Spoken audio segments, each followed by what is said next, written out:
Everyone. I'm Priscilla. I'm a people data and operations specialist. I'm currently based in Ghana. I'm currently based in Canada, sorry, but it's a recent move, and I lived in Nigeria for a bit, and I moved to Ghana, where I actually got my first remote job in tech. So today I'm going to be taking you through my journey and my experience so far in the tech space. Our speakers so far have done an amazing job. So I'm just basically here to talk about like a testimony of how what they've said actually works. So yeah, so my career progression started actually my career in course started in 2020. It was COVID, everyone was home, we didn't know what the future held. I had a lot of time on my hands, and then I picked up an interest in marketing. It was actually someone on Twitter who was like always tweeting copyright and stuff. And I followed him, I spoke to him, I asked him, like, what are you on about? What's this about? And then he sent me resources, he sent me books, podcasts, more people to learn from. So I picked that up. Um, and then I niched into email marketing. So email marketing basically in like easy terms is those product emails that you get. I just make sure that they're well curated so that when you click those links, I make sure that you're buying something, and then like my job is practically done. So in 2020, I had an interest in marketing. Um, I think back then I didn't even know what the tech space was about. I didn't know what was going on. I just knew that, you know what, I like using my words, and I want to have some really good call to action buttons for people to click on and then buy stuff. Um, in 2020, also, I was in my third year in uni, I believe. And in 2021, I graduated with a BA in political science and Spanish. So I think one thing that you will notice is that my journey has not been linear. I started in marketing, I ended up in people data.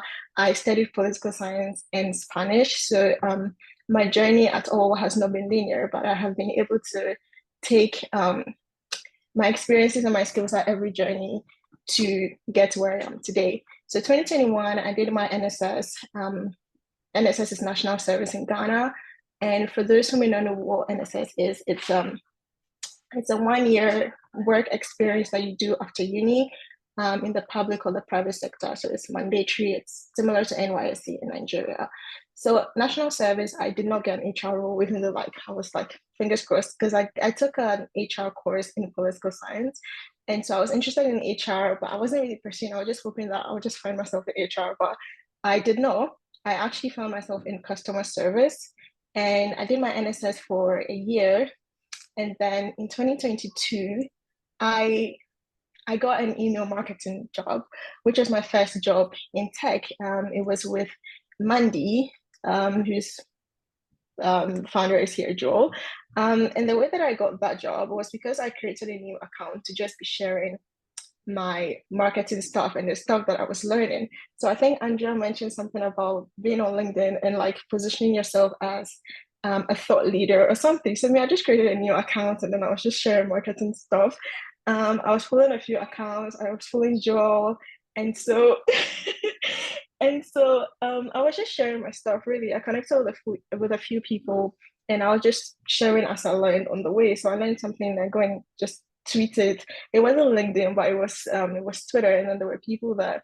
And then there was a day that Joel posted something about a new idea that he had, and I replied to that tweet. I wish I could find that tweet and like just show it, but I replied his tweet with an idea that I had about email marketing and how he could like market the idea and the call to action to use.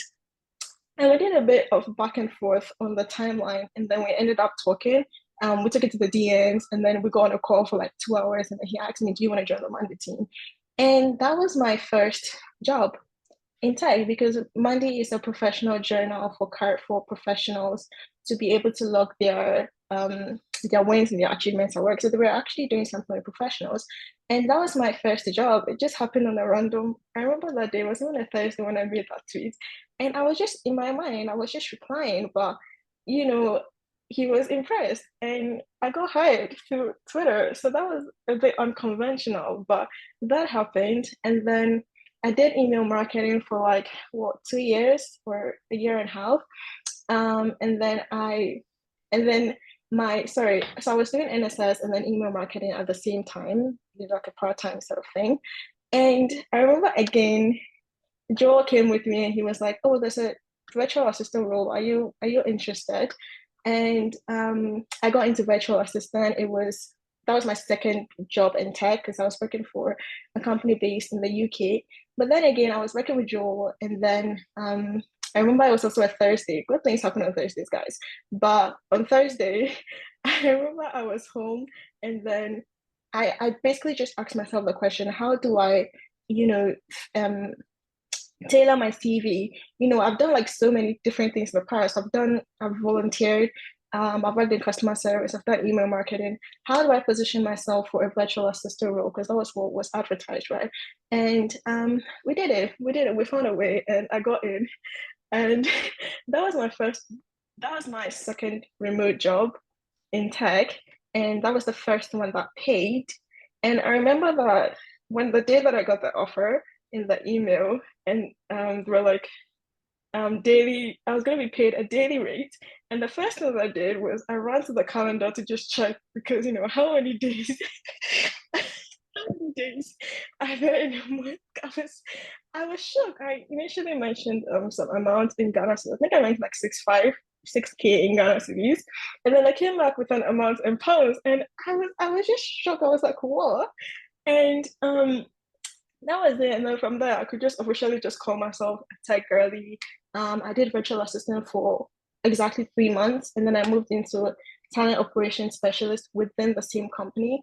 So my current company, I've been in my current company for about 2 years now, and I've moved to different roles, and then I moved to talent operations specialist, and I did a bit of recruitment and operations, but I really, really don't like recruitment. Sorry to Andrea, but recruitment is not my thing. And after talent operations, I got a promotion into people data and operations specialist. So I think that's what I've done so far for about 4 years, from marketing to people data. I've had a lot of interest, but I feel like if it's all worked out to the HR in the end, because I did have a desire for HR, because I did HR in my final year in uni, and I was like, oh, I really like this. I want to do this, but it's taken a while to get there, and I think I'm finally there. So that's my career so far. And I want to share some key factors that have got me here. So the first one will be curiosity. I basically just saw what someone was doing on Twitter, and I went to read more about it. I was like, what do you do? How can I get in? Like, what can help me be better in this? And then like I found that it really aligned with what I like to do: communication, get people to take action, and that was it. So it was just me in 2020, third year in uni. I didn't know what I was going to be doing after uni, but I saw something and I was interested and I pursued it, and it's landed me somewhere great today. So if there's someone in this webinar today, not sure, just follow your curiosity. You never know where it's going to land you. Follow your curiosity, be great at it, and it's going to open doors. The second thing is going to be bigger picture. So, email marketing specialist, I never really thought that I was going to do like email marketing long term, but the opportunity came to work with Mandy and his amazing team, and I took it.